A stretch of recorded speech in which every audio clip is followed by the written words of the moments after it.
last week I did a video on how to become more efficient and better at running downhill. And today we're going to talk about how you can become a more economical, a more efficient, and a better climber and runner uphill. But first, the story. 1, 2, 3, 4. I was born to run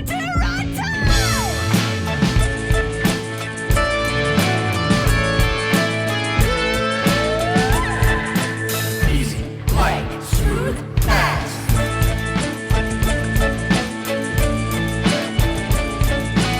Easy, light, smooth, fast.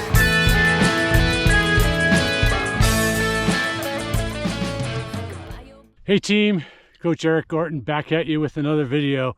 And with my channel, I really devote my message and content to what I feel is super important and what's maybe not often talked about that will allow any runner to improve. I always feel like there's always a way for a runner to get better, to improve, get faster, stronger, whatever it is, regardless of ability, regardless of experience. There's always a way to get better.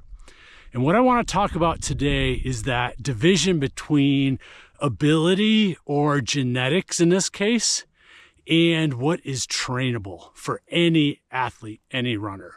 And to do this, we've got to go back in history a little bit. During my first few years as a coach, I went through and graduated from the second class of the USA Triathlon Coaching Certification Program conducted at the Olympic Training Center in Colorado Springs. And during one of these sessions, the discussion went towards that difference between what is genetic, what is ability, what we're born with versus what is trainable. And this, to make a long story short, this all led to the coaches and the scientists that we were working with at the Olympic Training Center, that we kind of came to this point where it was about 50% genetic, what you were born with, and 30% lactate threshold type of training, improving your lactate threshold, and 20% of economy or more efficiency as an athlete, in this case running. And so if we break that up, 50% is genetics, that in this example isn't very trainable. Yes, we can tick up maybe that VO2 max just a little bit, but essentially the high-end elite athletes have 50% of their ability comes from genetics.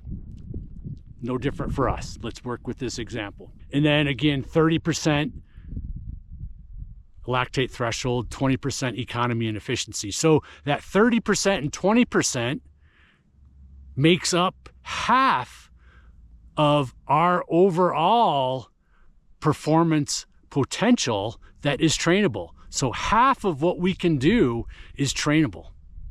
And I want to stop here and talk about, we're just coming off the Winter Olympics. And there was a story out there that one of the Nordic skiers that has the highest recorded VO2 max, so the highest genetics ever recorded from a Nordic skier, had never medaled before. Here was this Nordic racer, high VO2 max, high genetic composition, that had never medaled because through other testing, he was very inefficient. And that's what I want to talk about today. And while I was in this class at the Olympic Training Center, I was reflecting on one of my experiences when I first got into triathlon. And I had this goal to start training in the pool. And I had never been formally trained for swimming, didn't have a whole lot of technique, knowledge. And that Monday that I decided to get into pool and start training for triathlon, that previous Sunday, I had just come off winning the Colorado State Criterium Championships on the bike. So I was going into this Monday in the pool extremely fit. My whole body was firing on all cylinders, winning this race. I was very fit. And what happened when I got in the pool? I couldn't make it one length without being out of breath. And I'm like, why is this? I just won a race. I'm fit. You know, what's going on? And it was this economy and this efficiency. I had such bad form that I was not able to swim easy enough to make it across the pool. I had to stop and rest because I had such bad form. I had to work so hard. I was not able to swim easily. And that's economy and efficiency. And that's what we're going to dive into today. And then speed forward a little bit. This became the foundation of a lot of what I really focused on as a coach. And this is what Christopher McDougall and I did for Born to Run. Here was this broken down runner that wanted to run 50 miles. He's always injured, couldn't put it together. He had poor efficiency. He had poor economy. And as soon as we worked on that, injuries went away and he was able to finish this 50-mile race that became Born to Run. What I want to talk about today is how we can specifically dive into this topic with ultramarathoning and specifically with becoming a more efficient, economical climber or running uphill. Most ultramarathons have climbs, trails. You know, we're doing a lot of vertical. And I see this as a big missing piece for a lot of ultra runners out there. And I want to kind of tackle this first by going back to that threshold we talked about, that 30% that's trainable from a threshold standpoint. What is threshold? It's our ability to process lactic acid and reduce our fatigue.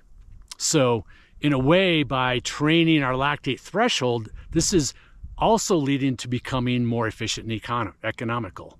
So in a way, all of this kind of rubs in together to make up that 50% that's trainable. Okay, so I'll talk maybe more on the threshold style of workouts that we can do as we get into the season.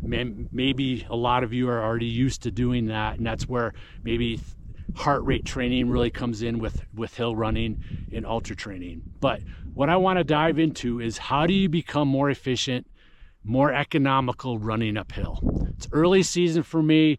Most of our trails are not open. I'm not able to get very much vertical in. So I'm looking at the climbs that I'm able to get some vertical in. And today I did 3 by 15 minute, very, very easy zone 2, 3 hill repeats. Again, this is about the most I can get in right now before trails open May 1. Okay. And so this is no different than practicing and training my efficiency, my endurance on a zone 2 long, easy flat run. Most times, athletes, ultra runners are missing this component of their hill training. They're not making it easy enough to become efficient and what I call having multiple gears. We want to train to have multiple gears on hills. Most ultra runners, they either have one gear, it's running or hiking. We want multiple gears. And the only way to train and have multiple gears uphill is to train multiple gears.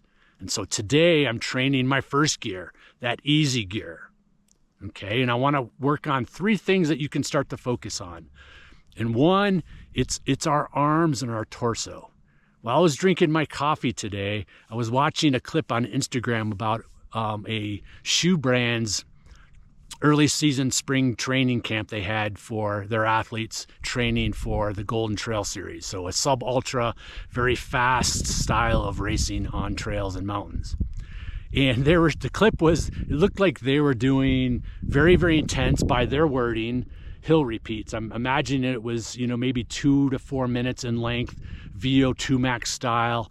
And every runner there looked like they were working so hard. And getting back to the arms, they were keeping their arms and their hands too high, swinging side to side. Their torso was rotating, which we want it to, but they weren't driving their arms back. They were just keeping it side to side. And this shuts off all our micro muscle stabilizers in the small parts of our spine that actually help as propulsion and torque to provide really, really good power going uphill. So this camp really could have looked like an amateur camp, even though all these were very high-end athletes. From the appearance, they were working very hard. And if you examine good endurance athletes, whether they're swimmers or runners, most times a very efficient, a very fast runner or swimmer looks the slowest because they're working relaxed and easy. And someone who looks like they're really, really trying oftentimes isn't the fastest. And that was the case at this camp. They just looked like they were working so hard from a torso arm standpoint. So instead of keeping the arms and the hands high, we want to drive the arms, elbows, and hands back behind the waist and the hips, because that, again, that gives us torque. It's going back to that Nordic racer. You know, a Nordic racer, when they're pulling, they really are pulling back behind them. That's where the propulsion comes from. And I see this with ultra runners all the time, is that they're either not using their arms at all, or they're just keeping it in front of their body, where we want to really drive it back, especially when we're running faster. The faster we run, the more our arms drop straight behind us, and we have that torque that provides propulsion and stability to drive us forward, okay? So focus on your arms, drive the elbow back, think about taking your hand past your waist, past your hips a little bit to really get that stability and the propulsion forward. What goes forward must go back. And these athletes were just swinging them in front of them, okay? Secondly, now let's get down to the feet. Okay, I've talked about this a lot of times in other episodes, and a big mistake in general athletes and runners make is that they drop the foot and the ankle too low, which then causes them to reach out in front, overstride, and increase ground contact, reducing cadence. Okay, this is very inefficient. This is not very economical. And it's really highlighted when now we start going uphill at grade. If we think about going uphill, now we're at an incline. If we drop our foot too low towards the ground, we're going to run right into that overstriding that doesn't appear like it's overstriding, but because of the grade it is, and it almost acts like a brake. We land more flat-footed, and we're not able to utilize the elastic energy or that pop off the ground that's very economical and efficient to help us pop up the hill. So think about running over some logs or lifting that foot a little bit higher and making it as easy as possible as you're running up the hill. Another way to try this right now while you're watching this, maybe you have a set of stairs at home, run up a set of stairs and notice how naturally you have to lift that foot to navigate the next step. You can't drop that foot too low or you'll trip and fall. So running stairs is a great way to practice this economy of lifting and driving the foot a little bit higher through your cycling gait before you strike the ground, okay? And then that practice through time, I'm always telling my athletes early season, run uphill as easy as you can, get into a groove, get into a rhythm. Running easy and economical is a rhythm, is a relaxation. And that's what this helps to do. You utilize that elastic energy, just like jumping up and down. Okay, elastic energy, it helps us pop up the hill. Okay, this becomes very, very efficient. Okay, and lastly, it's looking at what happens after we strike the ground.